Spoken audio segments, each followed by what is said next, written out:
How I added my name to my iPhone lock screen. A simple thing you need to do.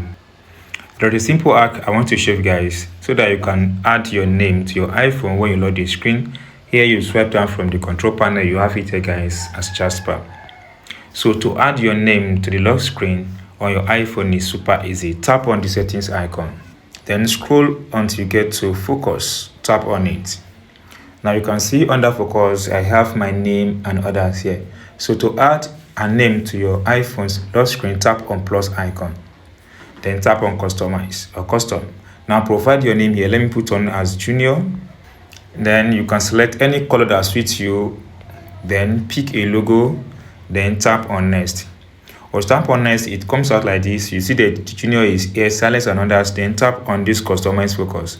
Or tap on customize focus, it comes out like this. You can add people by tapping on this button and select from this and add people. Then you can as well tap on add and select some of the apps here and add apps to this focus mode. Then once you've done that, then you up out of this place. Then you swipe down from the control panel again. Then you tap on this focus mode. Then it's going to bring you to this. You can see that I have Junior here. So tap on it or tap on it. Then when you lock your screen, you're going to see Junior and your lock screen phone on your iPhone. So that's all guys. We just what I've explained on how to add name to your lock screen iPhone. Now if you're not subscribed, please take a few seconds and subscribe to this channel. Thank you guys.